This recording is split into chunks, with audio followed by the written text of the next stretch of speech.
Hello friends, welcome to my channel Learning Skill, and today we will discuss stock level in storage. Means stock के जो level होते हैं storage में अलग अलग, जैसे minimum, maximum and balance level जो होता है वो क्या होता है and उसके MCQs करेंगे। इसके 14 MCQ हम पिछली वीडियो में कर चुके हैं और आज हम नेक्स्ट 14 MCQs मैं आपके लिए और लेकर आई हूँ। तो टोटल जो है 28 MCQs हमने स्टॉक लेवल के कवर किए हैं। ठीक है, 14 पहले हो चुके हैं और 14 आज हम करेंगे। So let's start. Stock level in storage का MCQ नंबर 15 है, ऑफिस स्पेस मींस मतलब ऑफिस के अंदर जब हम स्पेस ऑफिस स्पेस बोलते हैं तो जो ऑफिस के बारे में हम बात कर रहे हैं वो क्या स्पेस होता है, कौन सा स्पेस होता है। Space used for functional use, मतलब एक ऐसा स्पेस जो कि फंक्शनल यूज के लिए, मतलब जहां पर कोई ना कोई काम चल रहा है वो होता है, या अदर एरिया कोई दूसरा एरिया, या office for the manager, manager के लिए जो ऑफिस होता है वो होता है, या एनी अदर, या इसके अलावा कोई और। तो ऑफिस स्पेस जब हम बात करते हैं तो ऑफिस स्पेस होता है ऑफिस फॉर द मैनेजर। तो मैनेजर के लिए जो ऑफिस होता है उसे ऑफिस स्पेस बोला जाता है। तो ऐसे अलग अलग नाम है, जैसे जहां पर हम सामान रख रहे हैं उसे गोडाउन बोला जाएगा, जहां पर ट्रेनिंग दी जाती है वर्कर्स को वहां पर उसे बैक एरिया बोला जाता है। तो ऐसे ही जो प्लेस पर्टिकुलर हमने मैनेजर का जो बनाया है सिटिंग का, that is called office space. ठीक है। MCQ number 16, wall merchandising space. मतलब वॉल मर्केंडाइजिंग स्पेस क्या होता है। वॉल मतलब दीवार, मर्केंडाइजिंग प्रोडक्ट्स को जो डिस्प्ले किया जाता है वो स्पेस क्या होता है, कौन सा होता है। इंक्लूड ड्रेसिंग रूम, इसमें ड्रेसिंग रूम इंक्लूड होता है, या serve as fixture for holding merchandise, या फिक्सचर्स जैसे दीवार पर फिक्सचर्स लगा दिए जाते हैं, जैसे इस तरह से दीवार के ऊपर ऐसे फिक्सचर लगा दिए, रैक लगा दिए, वो होता है। या वॉल फॉर सिक्योरिटी, या सिक्योरिटी के लिए जो वॉल बनाई जाती है वो होती है, या एनी अदर, या इनमें से कोई नहीं और कोई और इसके अलावा। तो आप बताइए वॉल मर्केंडाइजिंग स्पेस क्या होता है। Yes, serve as fixture for holding merchandise. तो ऐसा स्पेस जो कि फिक्सचर्स के लिए बनाया जाता है। फिक्सचर्स होते हैं जो दीवार में फिक्स होते हैं, रैक्स, उन्हें फिक्सचर्स बोला जाता है, जिसको हम मूव नहीं करते, जिसके ऊपर प्रोडक्ट रखा जाता है। ठीक है, उसे हम बोलते हैं wall merchandising. MCQ number 17, floor merchandising space means. Floor merchandising क्या होता है, फ्लोर मर्केंडाइजिंग स्पेस का क्या अर्थ है। Where retailer ultimately use scarce resources, जहां पर जो रिटेलर है वो अपने स्केयर्स रिसोर्सेज जो बहुत कम यूज होते हैं वो रखता है। ओनली सेल फ्लोर, जहां पर सिर्फ सेल किया जाता है वो होता है फ्लोर मर्केंडाइजिंग। या डिस्प्ले एरिया, जहां पर डिस्प्ले किया जाता है, या एनी अदर, या इनके अलावा कोई और। तो फ्लोर मर्केंडाइजिंग होता है एक ऐसी जगह जहां पर रिटेलर जो है अपना where retailer ultimately use scarce resources, जो कि उसके स्केयर्स रिसोर्सेज हैं उसको डिस्प्ले करके रखता है। MCQ number 18, for saving space on sale floor. Sale floor के ऊपर जगह बचाने के लिए रिटेलर क्या करेगा। Hang TV on the wall, don't hang TV, या डोंट यूज शेल्फ, या एनी अदर, या इनके अलावा कुछ और काम करेगा। तो स्पेस को बचाने के लिए वो क्या करेगा, वो करेगा hang TV on the wall, ताकि जो फ्लोर है उसका स्पेस बच जाए। Real shortage means, real shortage का क्या अर्थ है। थेफ्ट, लॉस, ब्रेकेज और स्पॉइलेज, मतलब चोरी हो गई, टूट गया, नुकसान हो गया, ये इसको रियल शॉर्टेज बोलते हैं। या लेस ऑर्डर, या कम ऑर्डर आया है आपके पास, या एक्चुअल ऑर्डर जो जितना ऑर्डर किया है वो उसे बोलते हैं, या एनी अदर, या इनके अलावा कोई और। तो रियल शॉर्टेज का मतलब है जब थेफ्ट, लॉस, ब्रेकेज और स्पॉइलेज होता है तभी उसे रियल शॉर्टेज बोला जाता है। MCQ number 20, unexpected physical shortage are. Unexpected मतलब जिसको हमने एक्सपेक्ट नहीं किया है, जिसका हमने अनुमान नहीं लगाया था। फिजिकल शॉर्टेज होता है जो वस्तुएं जो स्टोर के अंदर हमें दिख रही हैं, जो प्रेजेंट हैं, उसकी शॉर्टेज होना। क्या होता है, श्रिंकेज और लीकेज। श्रिंकेज और लीकेज होना, वस्तुएं कम हो जाना। जैसे मान लो फ्रेश वेजिटेबल्स, फ्रूट्स का किसी का बिजनेस है तो नेचुरली वो सीजनल फ्रूट है, खराब होगा ही। उसमें अगर आपका कोई लिक्विड का सामान है तो उसमें लीक होने के चांसेस भी हो जाएंगे, या थेफ्ट या ड्रॉप आउट्स, कुछ सामान जैसे गिर गया या उसकी वैल्यू गिर गई या कुछ भी, एनी अदर, या इनके अलावा कोई और।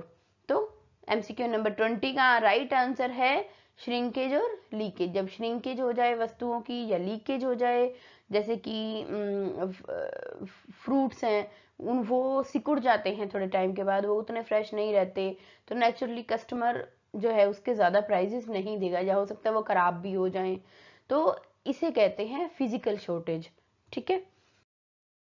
MCQ number 20, safety is an integral aspect of.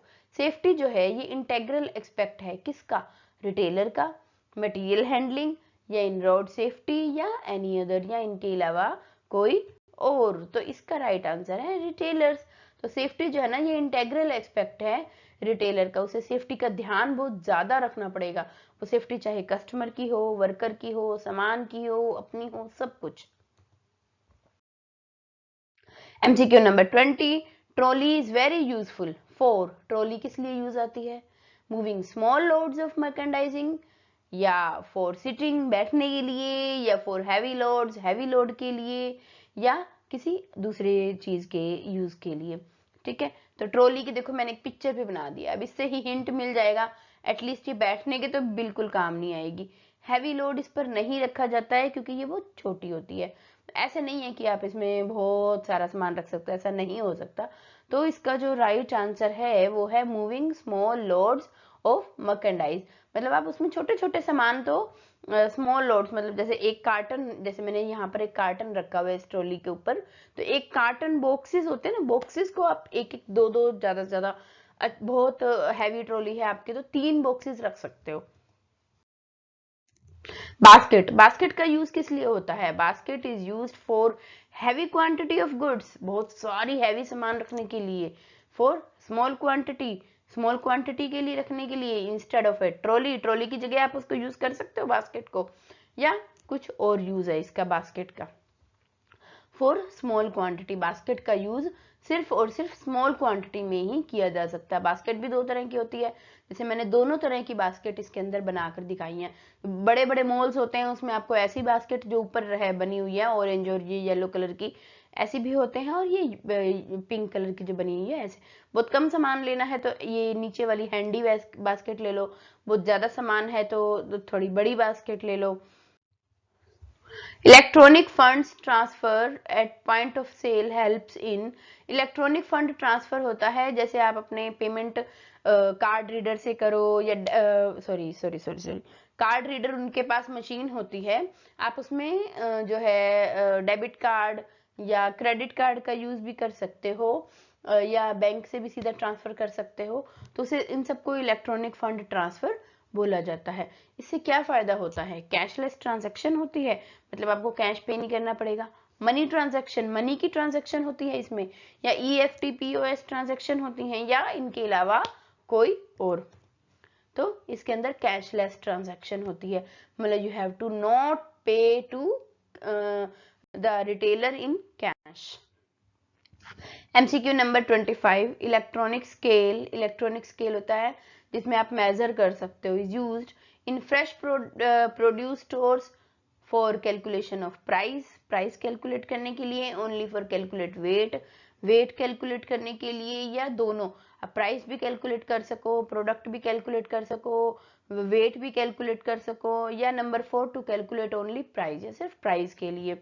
तो इलेक्ट्रॉनिक स्केल का यूज होता है इन fresh produce stores. Fresh produce store होते हैं जहां पर जैसे फ्रूट्स, वेजिटेबल्स ये सेल होती है। फ्रेश फ्रूट्स होते हैं, फ्रेश वेजिटेबल्स हो गई, इन्हें फ्रेश प्रोड्यूस स्टोर भी बोला जाता है। यहाँ पर प्राइस को कैलकुलेट करने के लिए यूज होता है। Pallets are used for dash. Pallets का यूज क्या है? Maximising shipping efficiency, shipping efficiency को बढ़ाने के लिए पैलेट्स होते हैं जिनके ऊपर आप सामान रख कर लेकर जा सकते हो। ये लकड़ी के भी होते हैं, और आजकल तो ये इलेक्ट्रॉनिक भी हो सकते हैं, वैसे इलेक्ट्रॉनिक तो नहीं, प्लास्टिक या हैवी हैवी लकड़ी, या आयरन के भी हो सकते हैं, आई थिंक सो। बाकी लकड़ी के तो कंफर्म है, लकड़ी के होते हैं पैलेट्स, इस तरह के होते हैं। इनको ऐसे सीधा लिटा दो, उसके ऊपर आप सामान रखकर लेकर जा सकते हो। मैक्सिमाइजिंग शिपिंग एफिशिएंसी, से शिपिंग एफिशिएंसी बढ़ती है। शिपिंग एफिशिएंसी मतलब आप सामान को एक जगह से दूसरी जगह लेकर जाना। For high density of product, product की हाई डेंसिटी के लिए used eight store floor, floor पर यूज करने के लिए, या कोई दूसरा यूज है इसका। तो पैलेट्स का यूज होता है मैक्सिमाइजिंग शिपिंग एफिशिएंसी, से शिपिंग एफिशिएंसी बढ़ जाएगी, क्योंकि एक बंदा तो सामान को ऐसे उठाकर चल रहा है या ऐसे उठाकर चल रहा है, और एक बंदे ने उस सामान को पैलेट के ऊपर रख दिया है, तो वो सामान के टूटने फूटने के चांसेस कम होंगे, तो शिपिंग जो है वो ज्यादा अच्छी होगी। MCQ number 27, crane. क्रेन का क्या यूज होता है? Crane is a type of machine, crane एक मशीन होती है, used for lifting heavy things, heavy सामान को उठाने के लिए यूज होती है। एंड इंडस्ट्रियल इक्विपमेंट, इंडस्ट्री का इक्विपमेंट है ये, या इसका कोई और यूज है। तो ये टाइप ऑफ मशीन, क्रेन जो होती है ये एक तरह की मशीन होती है, अलग अलग तरह की होती है, जैसे जैसे आपके प्रोडक्ट्स है वैसे वैसे इसका यूज होता है। फोकलिफ्ट, फोकलिफ्ट कुछ इसी तरह से दिखता है जैसे मैंने बनाया है। फोकलिफ्ट एग्जैक्टली ऐसा नहीं दिखता है, लेकिन मैंने ट्राई किया है थोड़ा सा फोकलिफ्ट बनाने का। आप इसको गूगल पर सर्च करना कि फोकलिफ्ट कैसा दिखता है, इमेजेस मिल जाएंगे आपको। तो forklift is a an industrial truck used to the lift and move goods short distance, short distance में फोकलिफ्ट पर आप सामान को एक जगह से दूसरी जगह लेकर जा सकते हो। Used for industrial purpose, industrial purpose के लिए यूज होता है, या ए सिंपल ट्रक होता है वो, या कुछ और होता है। तो forklift is an industrial truck used to lift and move goods at short distances, short distances पर आपको एक जगह से दूसरी जगह सामान को लेकर जाना है, वहां पर आप फोकलिफ्ट का यूज कर सकते हो। ठीक है, और क्रेन का हैवी सामान के लिए होता है। फोकलिफ्ट में बहुत ज्यादा हैवी सामान आप नहीं रख सकते हो, एंड बास्केट में और भी छोटा सामान रखा जाएगा, और ट्रॉली में बास्केट से थोड़ा ज्यादा रखा जाएगा। ठीक है, लेकिन फोकलिफ्ट से थोड़ा कम रखा जाएगा। एंड हमारे एमसीक्यू नंबर 28 तक हम पहुंच चुके हैं, हमने पूरा कवर कर लिया है। Thank you for watching my video, please like share and subscribe my channel. Thank you.